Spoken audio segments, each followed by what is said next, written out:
Welcome to another episode of Learn with Dr. Michael. So today we're going to be talking about prospecting. Prospecting literally means identifying potential clients who are interested in your product. So a lot of people find it hard to prospect due to one reason or the other. But in this video, I'm going to be breaking down the basics of prospecting. Stay with me. So the first thing is avatar representation. You can't talk about prospecting when you don't know what your ideal client looks like. So this is where this comes in.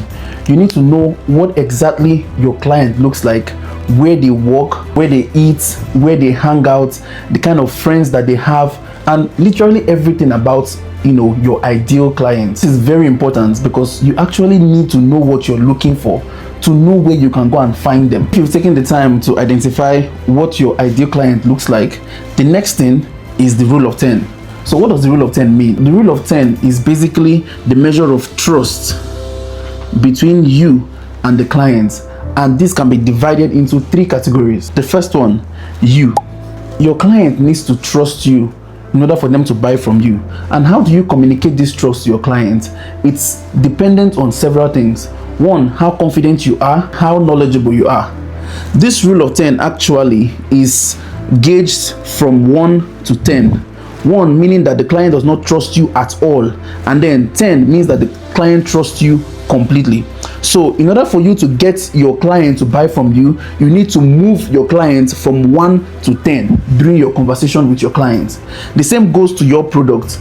Your product means the property or whatever it is that you're selling to the client. You have to have a lot of knowledge about this product to be able to convince the client. When you meet your client for the first time, the client may have heard about your product or not, but once you start talking to your clients, you need to move your clients from gauge 1 all the way to 10. The only way to do that is to have as much product knowledge that the client has no reason whatsoever to doubt you. The last in this category is your company.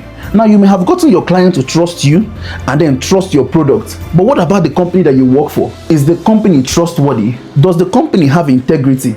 So you have to find a way to also communicate the integrity of your company to your clients, because how about they buy from you and your company does not keep to the promise, right? That's the place for distrust. So you need to communicate that trust, moving your clients from a point of 1 to 10. Even in this regard, while discussing with the clients, a lot of people neglect this aspect of prospecting, which is certainty. Now, there are 2 types of certainty: the emotional certainty and the logical certainty.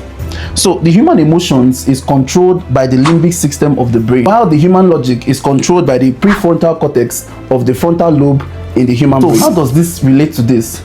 You will understand with me that all sales actually happen as a result of emotions. But the moment that you meet your clients for the first time, it is the logical part of the brain that the person is relating to you with.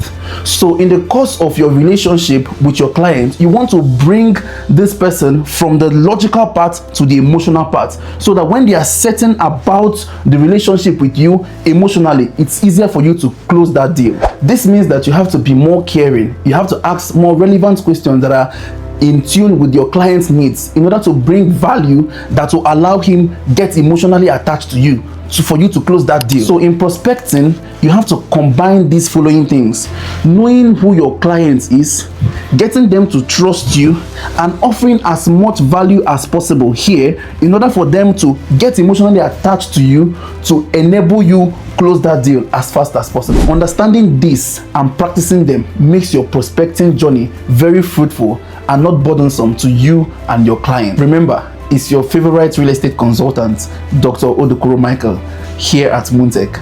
See you next time.